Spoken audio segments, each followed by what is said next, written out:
As I looked at the walk-in dorm, I noticed the numbers 3A posted on each side of the brick.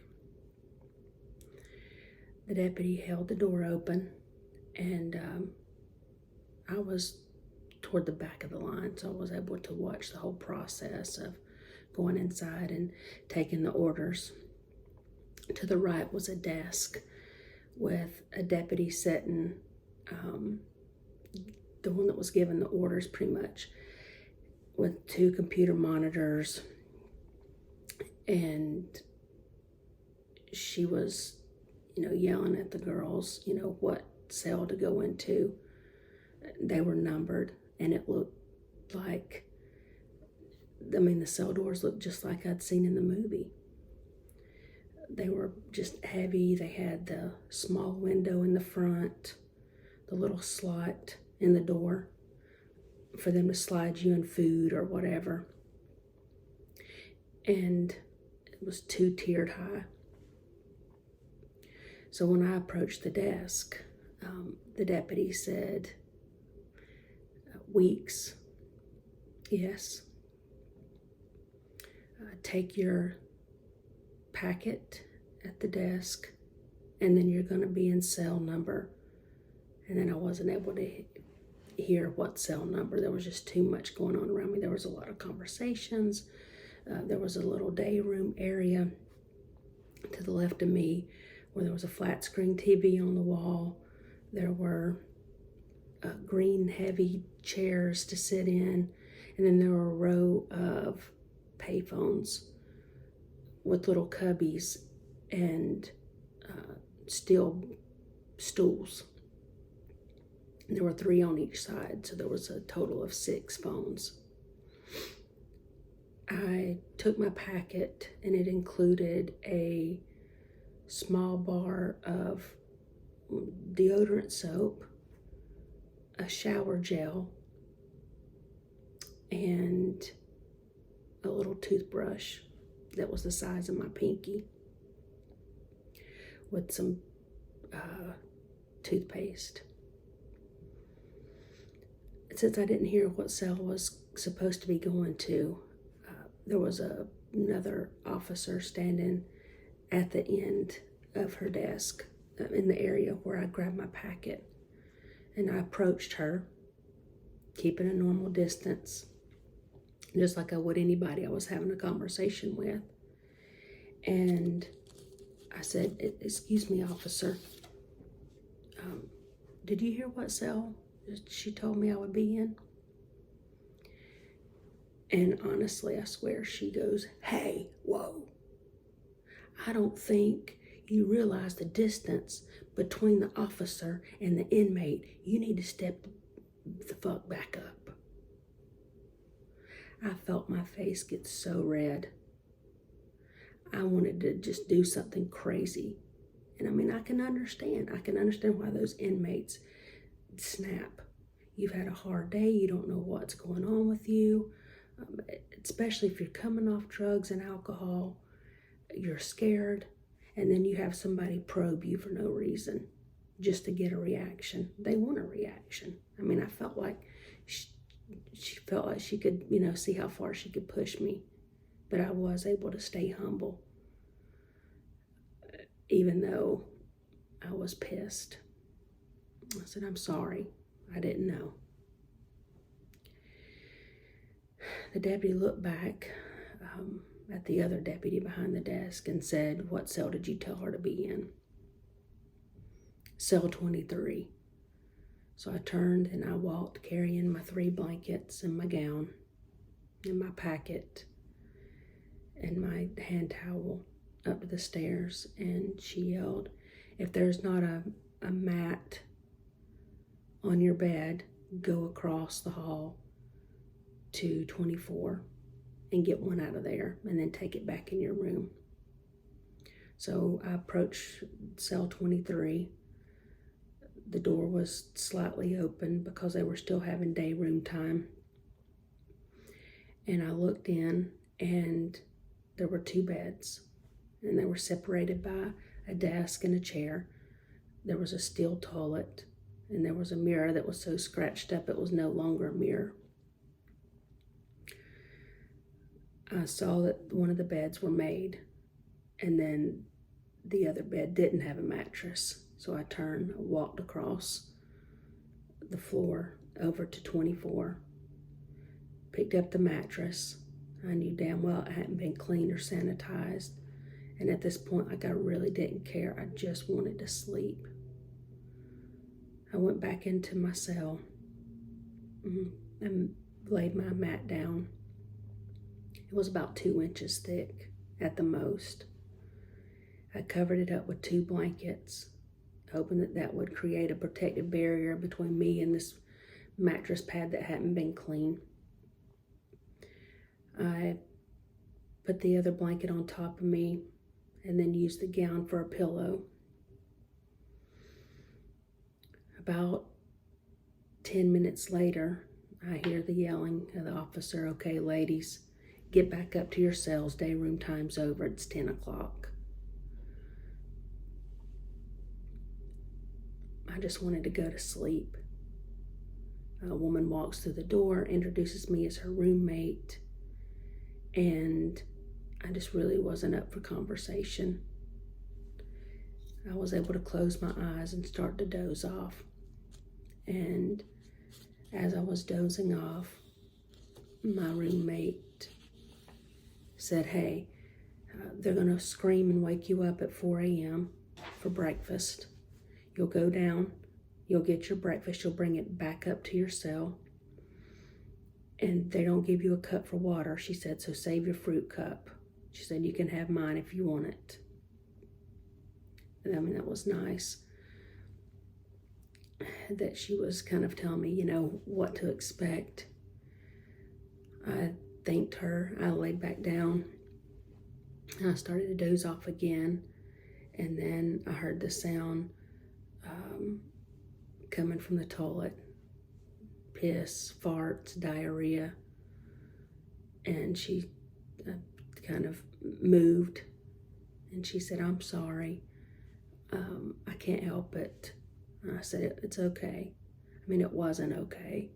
It's not really what I wanted to lay there and smell and listen to. But I didn't have a choice. Again, I dozed back off, and I woke up to the sound of her writing with pencil on some stationery at that desk in between us.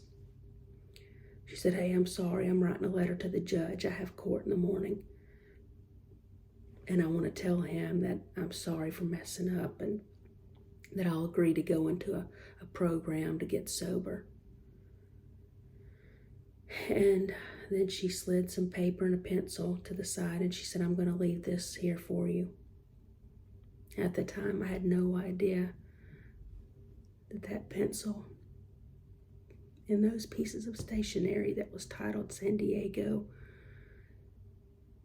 County Jail would be my saving grace. That I'll be using that pencil and those pieces of paper to journal everything that I was experiencing in this jail, and then be able to come out and write a book about it. It didn't seem like I got much sleep. It's kind of like the hospital. You've got this dim lighting. You hear doors opening and closing. You hear the sound of the deputy's keys when she comes up the stairs to do a check. And so you don't sleep. And I guess it was about 4 a.m. There wasn't a clock, but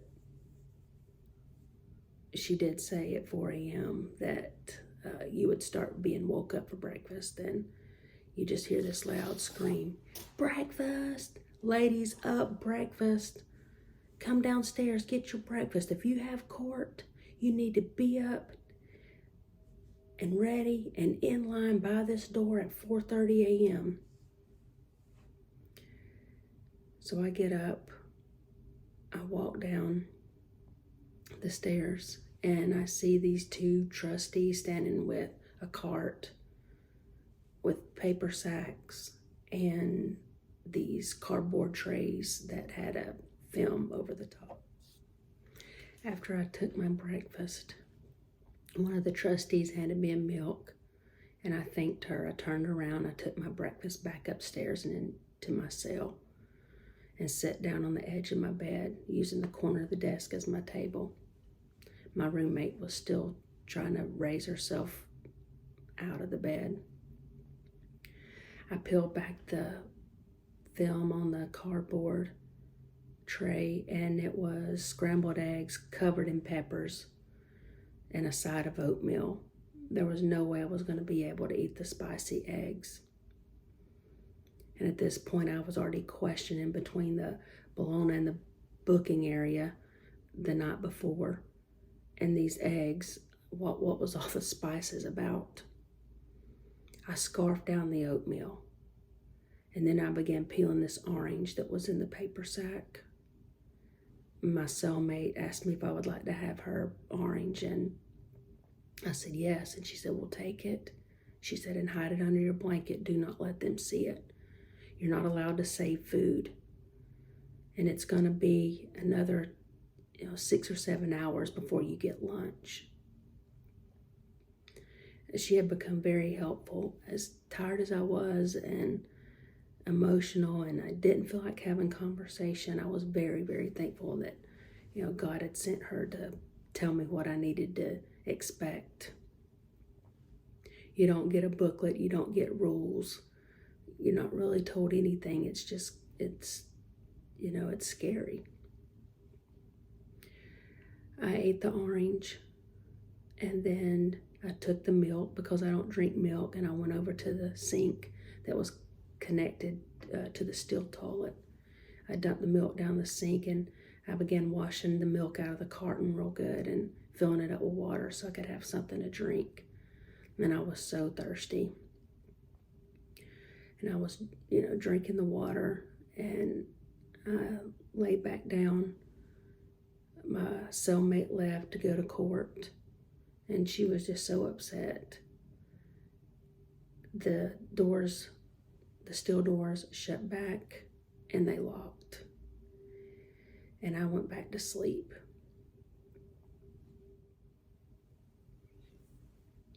I hated not having a clock. I hated not being able to tell what time it was. The sound of the officer coming up the stairs and her keys clanging sort of woke me up. So I ran over to the little small window at the door so she could see me when she come through the check. And I said, "Officer, could you please tell me what time it is?" She said, "It's 6:45. You have day room time at 7 a.m. We're running a little late, so it may be 7:30. So they kept you locked behind this steel door in this small cell until 7 a.m. And then you had 2 hours where you could come out, use the phones, watch TV, shower, and mingle with the other inmates. So I paced the floors. My mind was racing. I felt the surges of adrenaline just pumping through my system, like a hydrant forcing water through an open hose. And then I laid down and I stared at the lime green desk and the platform beds. There was writing on the walls in English and in Spanish. And it said, "Everything happens for a reason. Don't give up hope." And I wondered about the stories of the women who had written on those walls, when they were there, what they had been charged for, how long they had to stay. And I still couldn't believe what was happening. The sound of the door just click, click, click. And then it would slightly open. And I ran through that door and I ran down those stairs as fast as I could, trying to get to a phone. Because I knew from the experience the night before in booking how easy it was for people to fight on just a few phones that you had to share. So I get to the phone, and I was ready to call my family, my friends, but the messages on the phone was asking for a PIN number. And I stood up and I looked over to the desk where the deputy was sitting, and the officer, "Can you help me with the phone? It keeps asking me for a PIN number." And she was really nice and helpful. She said, "Come over here to this room and follow the instructions on the phone, and it should help you set up a PIN number." She said, "After that's completed, you should be able to make the phone call. Just let me know if it doesn't work." And that was the nicest any officer had been to me since I had walked through those booking doors. So I did what she suggested, and I looked down at my arm and the 2 phone numbers I had written. My friend still wasn't answering. And I just felt my heart drop to my chest, because then I had one other phone number. And I knew my dad was expecting my call. It was 10:30 in Georgia when I called his number. He answered, "Hello." I said, "Hey, Dad." They had me in a holding housing area. He said, "Okay." He said, "I talked to your attorney and the Floyd County Sheriff's Office. You have to sign a waiver to give Georgia permission to pick you up." I said, "Dad, hold on." And I said, "Officer, I'm on the phone with my dad, and he's saying that the county where my warrant is from is need me to sign a waiver before I can be released from here." So she said, "What's your name?" And she typed on the keyboard, and she looked my name up, and she said, Weeks, Brittany Weeks. And she said, "You have court at 9 a.m. in the morning." I said, "Dad, I have court in the morning. I guess that's where I'll sign the waiver. I can't take this shit in here." I said, "You don't know what I've been through, and you don't know what they've done to me already." And I said, "Please help." I cried.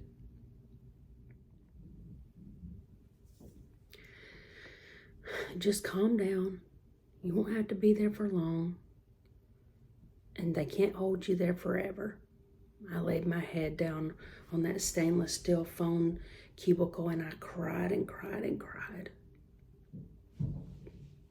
I just wanted out. Unless you've been there, you don't know.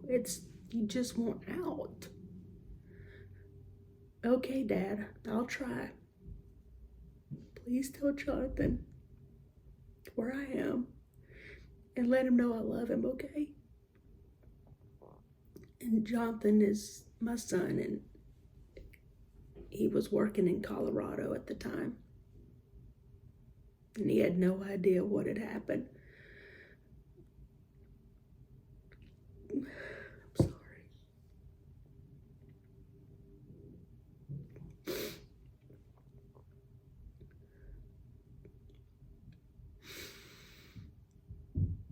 This is really hard. It's really hard to be this vulnerable. This story is almost 4 years old, and it is still hard for me to sit here and read it and share it and know that I'm opening up this story and these emotions. I spent all day yesterday on the sofa crying,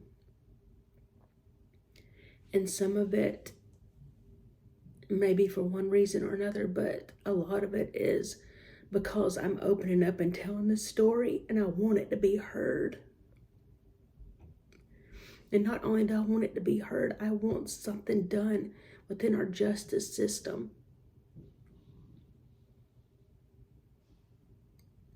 So thanks for everybody who's taken the time to watch these videos and listen. And maybe I don't even know who some of you are. And I don't know if it's touching your lives. I'm just doing what God's told me to do, and God has told me to tell this story exactly like it's happening.